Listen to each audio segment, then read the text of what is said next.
Hello, everyone, and welcome back. I just want to give a heartfelt thank you again to each and every one of you for tuning in. I do need some help with the algorithm, this YouTube algorithm. If you would click like, comment, subscribe. The algorithm hasn't been so friendly here lately.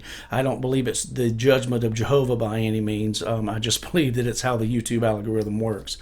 What we've been doing for the past year now is just building the foundation. We've been talking about the religion, the inner works, and how it's designed to gain control of people's thoughts and control of their minds and what have you. The brainwashing techniques that's implemented in order to control people with fear and all the nonsense. We are now beginning to transition into the portion where I'm beginning to share my testimony, getting into the stories of how the things that happened that God set. The things that happened where I began to learn to think for myself and question without fear what I was actually being taught, and how God used that to eventually lead me out of the religion. In the previous video, we talked about my grandparents on both my parents' side. We talked about the physical and emotional abusiveness that my dad endured at the hands of my grandfather. There wasn't too much drama to deal with on my mom's side of the family. And we stopped pretty much in that video at the point where my parents got married in 1956. Today we're going to be talking like from 1956 up until 1971, basically the years that my parents decided to become Jehovah's Witnesses. We're going to share, you're going to hear some more about some of my siblings' experiences in that time period that was prior to my birth, as they were, being raised from birth as Jehovah's Witnesses themselves. In this video, we're going to stop right around 1971, where I was born. And in the next video, we're going to pick up in 1971, where I was born, and I'm going to begin to share some experiences from my childhood in regards to being raised up from birth in this religion as well. And ultimately, we are eventually going to get to the parts where I get to, share the circumstances in which God used in order to wake me up from the mind control and the spell that is placed on the individual witnesses in order to maintain control of them. And I'm going to be able to share how God set me free from it. So we're going to stop right here. I just want to go ahead and get this video started. You already know where we're going next, so I'm not coming back at the end of this video to share that anymore. I do appreciate it if you would click like, subscribe, comment, interact with the video somehow. It certainly helps with the YouTube algorithm. So I certainly appreciate that if you're willing to help me out with that as well. Let's go ahead and get started with this video. For the past year, I have been laying the foundation concerning my life from birth as a Jehovah's Witness. We have discussed many of their techniques used specifically for the purpose of gaining control of the thoughts and consciences of any and everyone willing to submit to the governing body's so-called theocratic rule. In continuation of the previous video that I purposely released on the 2-year anniversary of my dad's death, in this video I will continue discussing what life was like growing up in our family as a Jehovah's Witness. I believe this is very important due to the fact that the organization tends to prey on people who have been less fortunate or may have experienced some degree of emotional or mental trauma throughout their lives.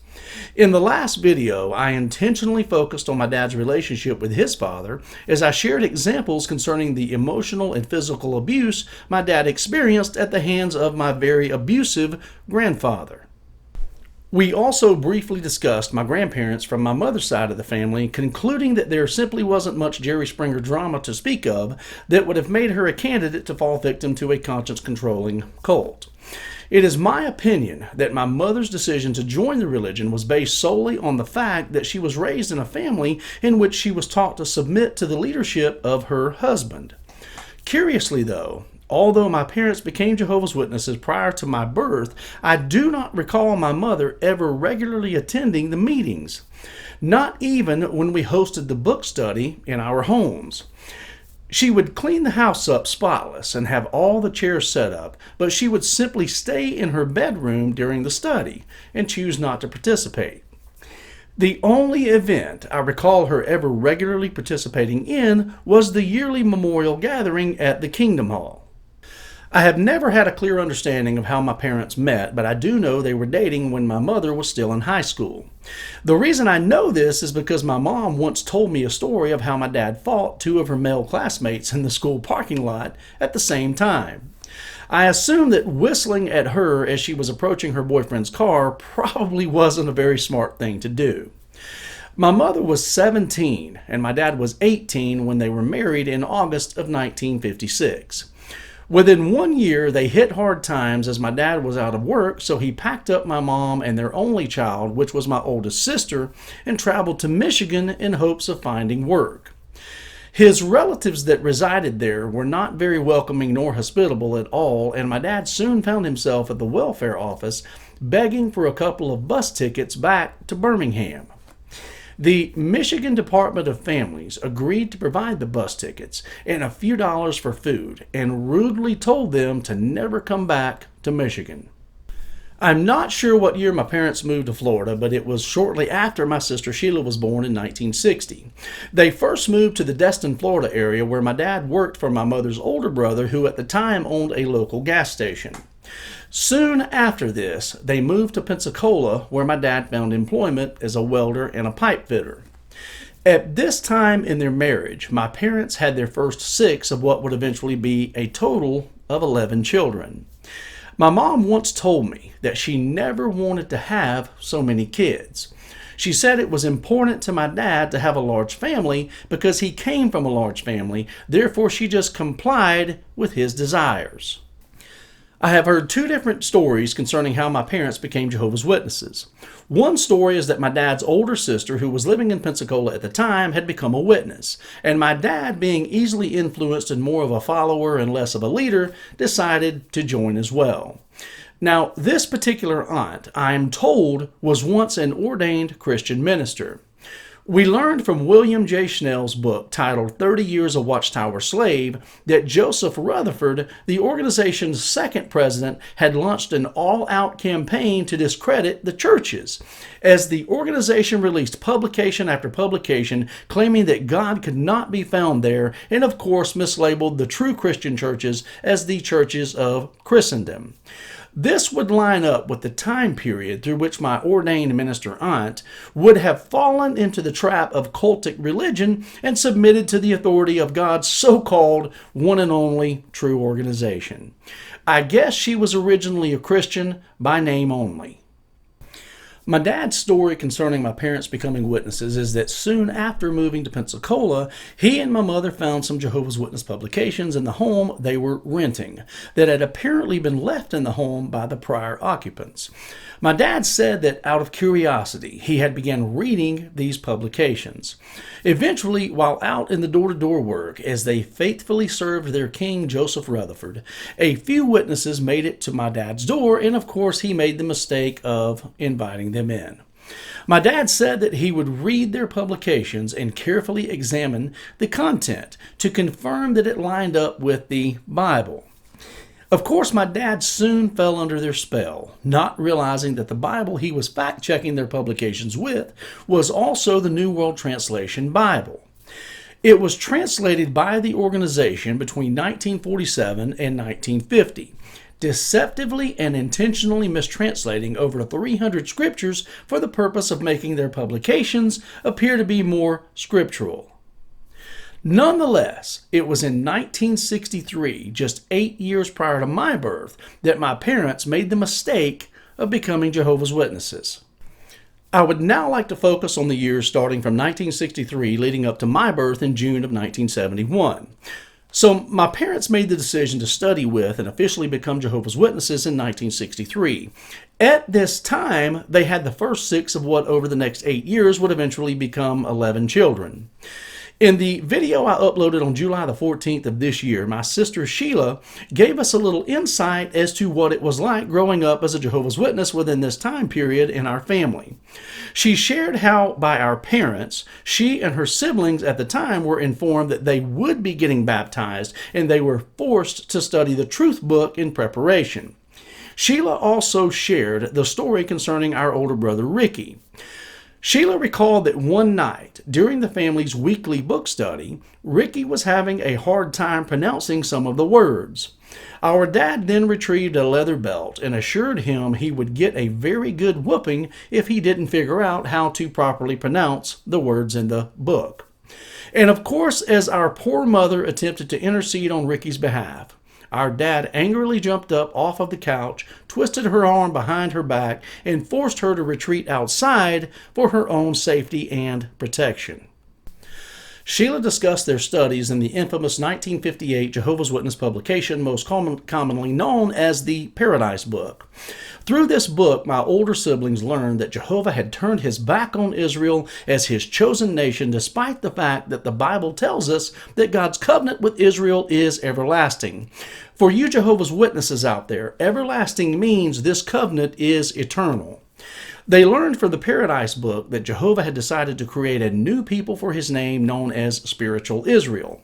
And of course, the members of Spiritual Israel would eventually be made up of 144,000, you guessed it, anointed Jehovah's Witnesses. And despite Revelation chapter 7 explaining the true origins of the 144,000, it is very easy to teach and enforce false teachings as biblical doctrine once you have convinced millions that to question your teachings is to question Jehovah's authority in their lives. And it's through the Paradise Book that my older siblings learned that the wicked, otherwise known as all non-Jehovah's Witnesses, would soon suffer annihilation and total destruction at the great battle of Armageddon. And in their studies of the Paradise Book, my siblings learned to live in fear of and have no trust in anyone and anything, especially the true Christian churches operating outside of their religion. Trust issues are developed early, when one is programmed at a very early age to believe that all non-members of their religion are displeasing to Jehovah and under the leadership of Satan himself. And after learning the eventual fate of all non-Jehovah's Witnesses, it is certainly comforting to know that submitting and surrendering to the leadership of God's one and only true religion is a requirement of Jehovah if you wish to avoid the same fate as the wicked. And let's not forget that to ask questions in an attempt to fact-check their claims is displeasing to Jehovah, and unless you repent, Jehovah will surely kill you at Armageddon. Sheila also shared her experiences with field service. She told me that at a very young age she recalls being driven with her slightly older siblings to grocery store or department store parking lots. They were instructed by our dad to approach people as they returned to their vehicles, and with pre-scripted verbiage, they would offer Watchtower magazines for 10 to 20 cents per copy. The odd thing is that our dad would remain in the car and often go to sleep as his children, ranging from around 6 to 14 years of age, would do all of the legwork. She recalled the day that as our dad was fast asleep in the car, she and a couple of the older ones walked across the street to a gas station and purchased some candy and a few sodas with some of the money they managed to accumulate as they peddled Watchtower magazines from car to car. As they returned to the car and our dad found out they had spent some of the money, he became irate, informing them that he needed that money in order to purchase gas for work the following week.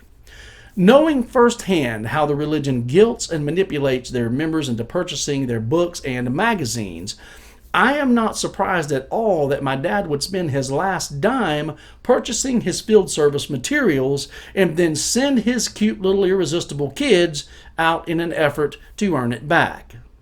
After discovering the monetary source of the candy and sodas, Sheila said our dad ordered them all into the vehicle, slamming the car doors behind each of them.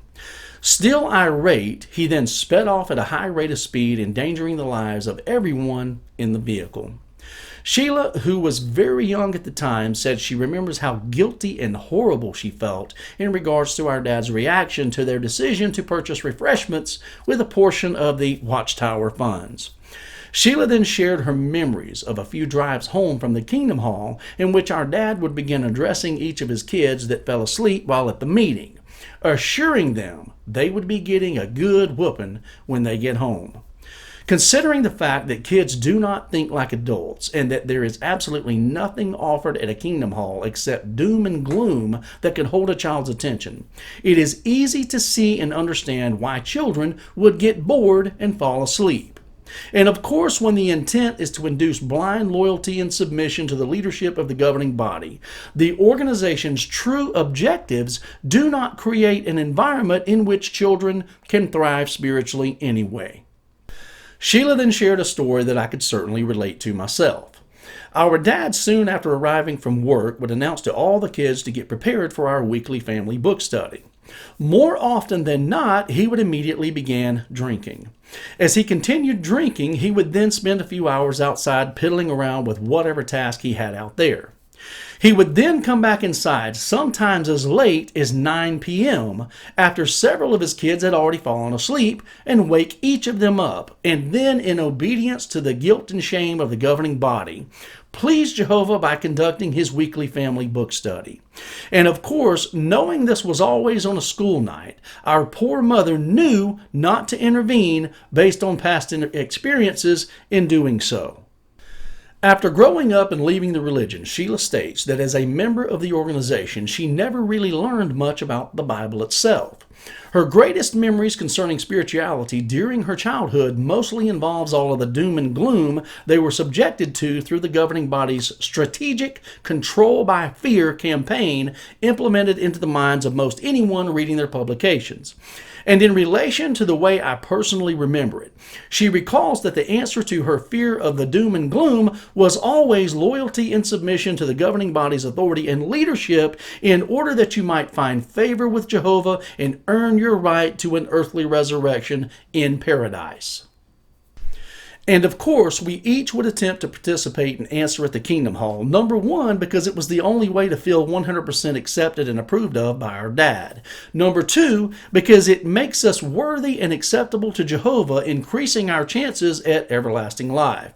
Yet the end result was always the same, just a continued state of hopelessness and unworthiness in God's eyes. Neither one of us recall any emphasis concerning the fact that Jesus Christ was sacrificed as a propitiation for our sins in order that we can receive everlasting life through him, because he is the only way, the truth, and the life by which we can be saved. Any other religion claiming they are the truth is just a counterfeit of the real thing.